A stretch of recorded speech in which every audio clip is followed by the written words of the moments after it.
Hey man, happy Thanksgiving. I love this holiday, it's my favorite one. But I did want to just take a second and remind us what we're supposed to be thankful for. Uh, sorry. We do live in the remains of the greatest country in the world. We haven't fallen below that just yet, although we're getting close.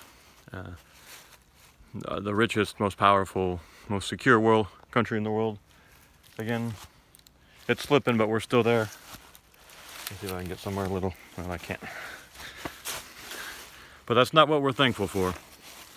I remind you, when the Pilgrims first came, what they were thankful for. You know, that first year, almost all the women died, starved to death. All the children lived because the mothers were starving themselves to feed their children. An act of heroism that I didn't even pick up on when I first heard the story. I just thought all the women were weak, and I'm pretty hard on women most of the time. And my mother quietly pointed out to me that what was going on there is that the mothers starved themselves to feed their children. All the children lived, most of the mothers died. At one point they were down to eating 6 kernels of corn a day. Think about that this afternoon when you're eating your giant ass meal. Not that there's anything wrong with that, but those people had 6 kernels of corn a day.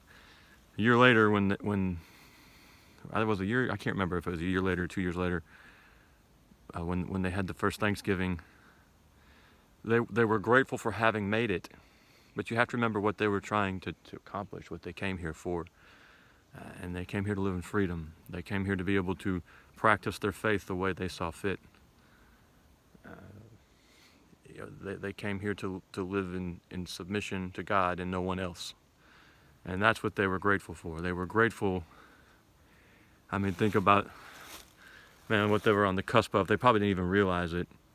Some of the few people I know the Native Americans, but there weren't that many of them then even. This giant ass continent, untold wealth and riches, just waiting to be found and exploited.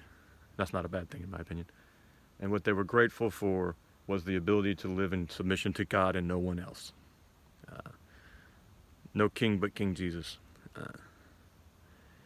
And that's what we're in danger of losing. You know, you may know this, I'm not telling you anything you don't know. You know, we're gonna keep the turkey and the dressing. Mariah's up at the house right now making what's allegedly the world's best bean casserole with homegrown green beans, and I don't know why she didn't use our onions, but she used our garlic and all this stuff. We're gonna keep the bounty, we're gonna keep the plenty, and we're gonna give up the freedom. We're going to no longer be in submission to God, but we'll be in submission to everybody else. And that is not something to be thankful for. That is something to be avoided at all costs. You men know this. You don't need me to tell you this. I don't know how distracting that sun is. So this Thanksgiving, let's be thankful for something worth being thankful for. There's been a lot of well-fed, rich people over the course of history who were miserable, evil, bad people. See, is that better? We don't want to be thankful for riches unless those riches are accompanied by... just got a text message from a good friend. I wished him happy Thanksgiving. He texted me back, God, let this nightmare end. But what we're thankful for is those set of circumstances that allowed us to be this rich and to be this secure. You know, we live in a country where the poor people are fat. That's a blessing that's never existed in the history of the world. So let's be thankful for being in submission to no one but God. Let's be thankful for the freedoms our forefathers came here to secure for us. And let's not give those up. I know all you know this. I'm preaching to the choir here. Most of you could tell this to me better than I could explain it to myself. So happy Thanksgiving. We have many, many, many things to be thankful for. Photobomb. Chief among them is the ability still, although it's decreasing, the ability still to live in submission to God and no one else. I need to do a video on that. Submission to God and no one else. No king but King Jesus. I don't live my life in such a way that, like, I know I end up talking about religion a lot on this channel, but in my day-to-day life, it's not like I'm some kind of so heavenly minded I'm no earthly good. I watch YouTube videos and TV and play Minecraft for some god-awful reason. I don't know why.